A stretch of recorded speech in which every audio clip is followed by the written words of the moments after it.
자기를 아는 것만큼 큰 힘이 없고 자기를 모르는 것만큼 큰 약점이 없습니다. 그러니까 아는 것이 힘이 되고 모르면 그게 약점이 되죠. 하나님의 능력, 그분의 존재감, 그리고 나시린이라고 하는 자기의 정체성, 이런 것을 모른 채로 살던 이 삼손은 늘 취약한 부분이 많았던 사람입니다.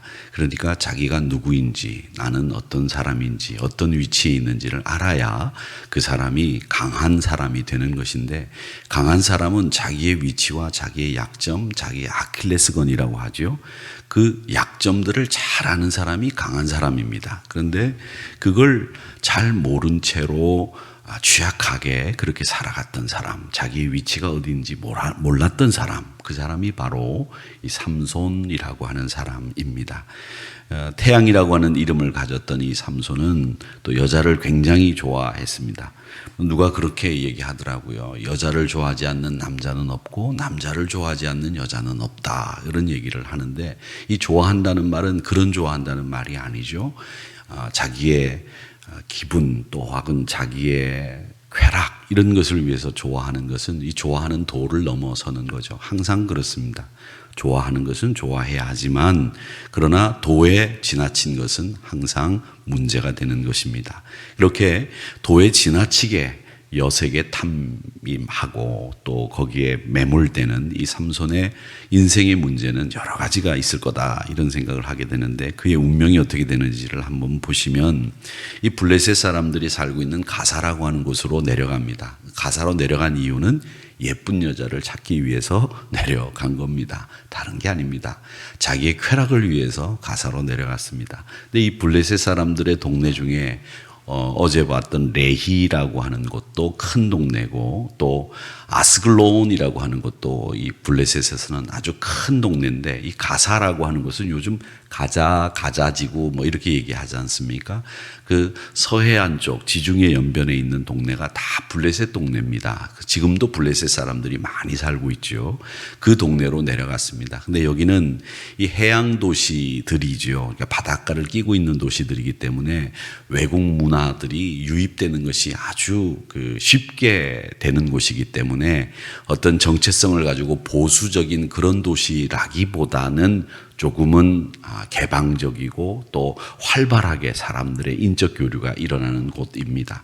예를 들자면 전라도 같은 곳은 전주 같은 곳, 이런 곳은 굉장히 애향이라고 하는 곳이고, 또 배타적이고 보수적인 곳, 경상도에서는 진주 같은 곳, 이런 곳은 이 내륙 지역에 있는 도시들은 아무래도 그 환경상 기질이 배타적이고 또 보수적인 그런 부분들이 많습니다만은, 바닷가를 끼고 있는 곳은 문화 유입이 자주 일어나기 때문에 좀 열려있는 사고, 좋게 이야기하면 그렇고, 조금은 무질서한 면도 없잖아 있는 그런 곳인데, 이 가사가 그런 곳입니다. 거기로 내려갔으니까 이 가사에서 뭘 했겠습니까? 삼손이 결국 자기가 좋아하는 짓을 하게 된 거죠.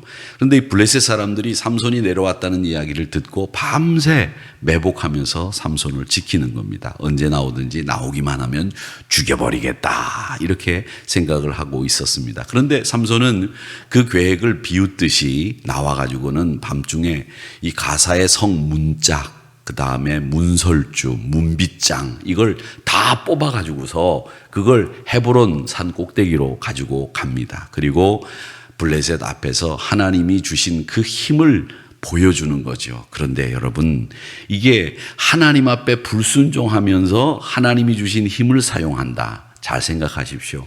하나님이 주신 힘은 하나님의 뜻에 순종하며 써야 되는 것이 맞죠. 그런데 하나님이 주신 힘을 하나님 앞에 불순종하면서 그 힘을 쓰니, 결국 이 삼손은 이 가사에 다시 수치스러운 모습으로 끌려와서 그 최후를 맞이하게 된다라고 하는 것을 우리는 보게 됩니다. 자, 그런 다음에 이 삼손이 어디로 가느냐면 소래골짜기라고 하는 곳으로 가게 되는데, 소래골짜기는 쭉 이렇게 내려오다 보면 이제 이 갈릴리 쪽에서 한참 내려와서 밑으로 내려오면 거기 소래골짜기라고 하는 곳이 블레셋 사람들이 사는 곳으로 가다 보면 있습니다. 근데 이 소래 골짜기에 가서 들릴라라고 하는 여인을 만나게 됩니다. 이제 삼손이 만났던 여자 중에서 제일 처음으로 나오는 이름이 들릴라. 우리가 데릴라 이렇게 얘기도 하는데 드릴라가 소개되고 있습니다. 그런데 이 드릴라라고 하는 여인은 우리가 유심히 좀 볼 필요가 있는데 이 드릴라라고 하는 여인의 모습을 보십시오. 삼손을 계속 깨입니다. 네 힘이 어디서 나오느냐 이걸 계속 묻죠. 그리고 육체적으로 연약하지만 그 유혹의 힘을 강력하게 발휘하는 여인이 들릴라입니다. 그 유혹의 힘이 어느 정도였느냐, 오늘 여기 말씀해 보면 방백들이 들릴라에게 돈을 주었습니다. 돈을 주었는데 은 1100세켈을 줬다고 되어 있습니다. 은 1100세켈을 줬다고 되어 있는데 5절을 제가 읽어보겠습니다. 블레셋 사람의 방백들이 그 여인에게로 들릴라에게로 간 거죠. 그에게 이르되 삼손을 께서 무엇으로 말미암아 그 큰 힘이 생기는지 우리가 어떻게 하면 능히 그를 결박하여 굴복하게 할 수 있을는지 알아보라.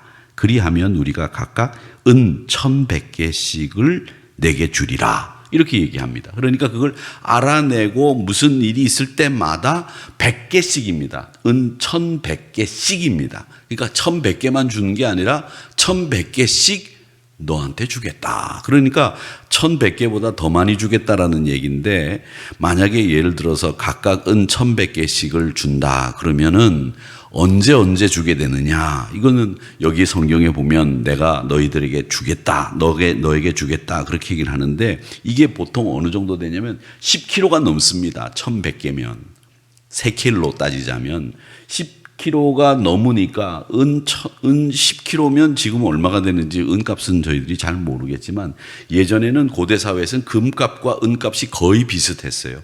돈값이 많이 쌓았고, 그렇다면 금값은 아니더라도 금값 비슷하게 생각한다면 10kg 정도 되면 금값이 어느 정도 되는지 아시는 분이 여기 계실는지 모르겠지만, 금 걸어서 다니시는 분 없으시니까 어쨌든 큰 돈이다 이렇게 생각하시면 되겠습니다. 10kg씩 준다. 만약에 3번 만약에 결박하여 굴복할 수 있는지, 뭐 네가 시도하는 대로 주겠다 그러면 얼마를 주겠는지 모르겠지만 이렇게 주겠다고 하는 겁니다. 그런데 들릴라가 삼손에게 이 돈 때문에 계속 그 사실, 힘이 어디서부터 나오는지를 묻게 되는 거죠. 근데 그 들릴라를 보십시오. 오늘 여기 말씀해 보면 6절에 보니까 들릴라가 삼손에게 말하되 청하건대 당신의 큰 힘이 무엇으로 말미암아 생기며, 이렇게 얘기하죠. 그렇게 얘기하는데 삼손이 첫 번부터 시작해서 제대로 얘기를 해주지 않지 않습니까?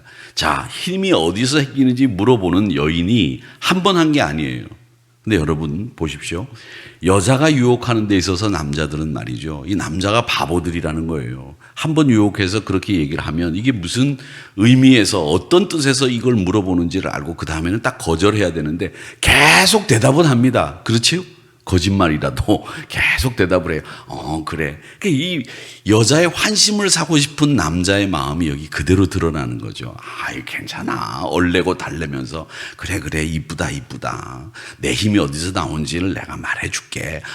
몰라. 이랬겠죠. 뭐 분명히 안 봐도 보는 도식이 똑같습니다. 이렇게까지는 하지 않았어도 이런 구조였을 거라는 거죠. 그렇게 해서 들릴라는 계속 삼손에게 자기의 힘이 어디서 나오는지를 알려달라고 앙앙대고, 또 계속 이렇게 추근덕대고, 또 삼손은 그 여인의 환심을 사기 위해서 거짓말이라도 말을 해주면서 계속 이 일이 반복되는 일이 계속된다라는 겁니다. 이 거짓말을 또다시 하고 또다시 하는 과정이 3번째도 반복이 되는데, 결국 이런 모습을 보면서 삼손이 몰락하겠구나라는 것이 이제 눈에 보이기 시작을 하는 겁니다. 들릴라는 막대한 돈을 얻어내기 위해서 삼손의 힘이 어디서 나오는지를 알고 싶어 한다라고 하는 거죠. 근데 이 삼손은 그런 거에 비해서 보면 너무 태평하고 안일하다는 거예요. 너무 태평하고 안일하고, 이게 태평이라고 하는 것, 안일이라고 하는 이 샬롬이 믿음에서 나온 게 아니라 이 안일함에서 나오는 태평함은 이건 죄가 되고 몰락의 근원이 될 수 있다는 것을 우리가 이 삼손을 통해서 보게 되는 겁니다. 여러분, 샬롬은 하나님으로부터 오는 샬롬이 진짜 샬롬이에요. 평안은 하나님의 힘을 의지함으로부터 오는 평안이 진짜 평안이지, 안일함에서 오는 평안은 그건 평안이 아니라고 하는 것을 이 삼손이 우리에게 보여주고 있다라는 겁니다. 그래서 들릴라의 마음을 얻으려고 했지만은 들릴라는 마음을 주려고 하는 게 아니죠. 돈만 벌려고 생각하고 있었다는 겁니다. 철저하게 삼손이 이용당하고 있는 모습을 우리는 봅니다. 결국 이런 말씀들을 쭉 종합해 보면 삼손을 이길 사람은 아무도 없어요. 아무도 없어요. 그런데 하나님을 떠난 삼손은 자신이 자신을 파괴해버리고 만다라는 것을 알 수 있습니다. 그러니까 결국 여러분, 모든 것이 어디서부터 시작되느냐, 외부에서부터 시작되는 게 아니라 자기 안에서 무너지는 것이고 자기 공동체에서 문제가 생기는 거죠. 나라가 망하는데 전쟁으로 인해서 전쟁에 져서 나라가 망하는 것보다 그 나라 자체가 부패하고 썩어서 망하는 경우들이 훨씬 더 많지 않습니까? 삼손도 지금 그렇습니다. 누가 공격을 해서 망하는 게 아니라 자기 스스로가 지금 망하는 몰락의 길을 걸어가고 있다는 거죠. 베트남이 그 월남전 당시에 멸망을 하고 결국 미군이 철수하게 된 이유는 그 베트남 정부의 무능, 부정부패, 이게 베트남 정부, 월남 정부를 완전히 망하게 만든 거 아닙니까? 결국 거기서 미국도 어떻게 할 수 없으니까 손을 빼게 되고 호치민에게 전쟁에 지게 되는 거죠. 그러니까 지는 것은, 전쟁에서 지는 것은 외부 공격에서 지는 것보다 자기 스스로가 몰락하는 것이 대부분인데, 바로 삼손이 이런 모습을 보여주고 있다는 겁니다. 어거스틴은 아주 유명한 이야기를 했습니다. 뭐라고 얘기했느냐면, 선한 지식을 가지고 있어서 선한 사람이 아니라 선함을 사랑하는 사람이 선한 사람이다, 이렇게 얘기를 했습니다. 그러니까 아무리 우리가 똑똑하고 선한 지식을 많이 가지고 있다고 하더라도 그 사람은 선한 사람 아니라는 거죠. 선함을 사랑하고 선함을 실천할 때 그 사람이 선한 사람이다, 이렇게 어거스틴이 이야기를 했습니다. 이 삼손이 나실인입니다. 그리고 하나님의 사사입니다. 자기가 해야 될 일이 분명히 있는데도 자기 정체를 몰랐어요. 그리고 자기가 어떤 일을 해야 되는지는 알고 있었지만 그 일을 하지 않았습니다. 그리고 철저하게 소래골짜기로 들릴라를 만나러 다니는, 이렇게 여자들의 환심을 사고 자기의 쾌락을 추구하다가 결국 자기 스스로 몰락하는 모습을 우리에게 보여주고 있다라는 것을 우리는 이 삼손을 통해서 배우게 되는 겁니다. 그러니까 이 삼손 이야기에서 우리가 다 아는 얘기지만, 삼손 얘기에서 이 증오와 복수가 얼마나 나쁜 일인지를 우리가 배우는 거예요. 그러니까 우리가 삶 속에서도 이 보복하는 일, 이 일만큼은 하지 않아야 된다라고 하는 것을 교훈 삼고, 또 하나 삼손에게서 우리가 배우는 일은 뭐냐 하면, 삼손은 결국 뭐냐면 하나님의 구원의 행위를 위해서 이스라엘의 사사로 하나님이 태어날 때부터 나실인을 세워주셨는데, 그런데 이 나실인이라고 하는 정체, 자기의 신분을 망각한 채로 자기 스스로 몰락의 길을 걸어간 인물이다라는 것이고요. 또 유대민족은 어땠습니까? 자기들의 이익과 안녕을 위해서 사사조차도 팔아서 넘길 수 있는 사람들이 유대민족이다라는 것을 우리가 보는 거죠. 결국은 유대민족은 배신하기를 밥 먹듯이 하는 민족이었고, 사사인 삼손은 자기의 위치도 모르고 자기 스스로 몰락의 길을 걸어간 사람이었고, 또 여기에 말씀에서 나오는 모든 등장하는 인물들 자체가 다 자기들의 이익과 쾌락을 위해서 쫓아간 인물들이라고 하는 것을 알 수 있습니다. 결국 그러니까 우리가 누리고 있는 평안, 그것은 동족을 배반해서 얻을 수 있는 평안 없습니다. 그 평안은 진짜 평안이 아니죠. 차라리 동족을 지켜내기 위해서 전쟁을 하는 게 맞지, 동족을 팔아넘기고 평안을 얻는다? 그건 옳지 못한 일이라는 거죠. 그러니까 우리 믿음의 사람들은 항상 지켜내기 위해서 그 지켜내기 위해서 싸울 수 있어야 되는 사람이 되어야 되는 거고, 또 하나는 이 삼손인처럼 자기 스스로 몰락의 길을 걸어가는 사람이 아니라 내가 어디에 있어야 되는 사람인지 내 위치와 내 정체를 분명히 아는 사람들이 되어야 된다라는 겁니다. 그래서 믿음의 사람들은 내가 누리는 평안은 하나님으로부터 오는 평안이 진짜 평안입니다 라고 고백할 수 있어야 그 사람이 정말 나실인이요, 그 사람이 진짜 하나님의 택한 백성이다라는 것을 우리가 배우는 겁니다. 그런데 참 묘한 것은 이렇게 자기 스스로 몰락해가고, 이 이야기가 드라마 같은 얘기 아닙니까? 노래도 나오지 않았습니까? 그 노래도 나와서 조용남이 개사를 해서 막 노래를 부르고 그랬는데, 그런 노래들과 이런 영화 스토리 같은 이야기, 영화 주제도 됐던 이 이야기가 결국 뭘 얘기하느냐? 하나님 말이죠. 묘하게 다 자기 각각의 길로 가고 다 나쁜 일들만 하는, 좋은 일이 지금 하나도 없지 않습니까? 그런데 이 일을 통해서 하나님의 구원의 계획을 이루어 가신다는 거죠. 참 묘하다. 그러니까 하나님의 말씀대로 로마서 말씀처럼 이 합력하여 선을 이룬다라는 말씀이 맞구나라는 것을 우리가 배우게 됩니다.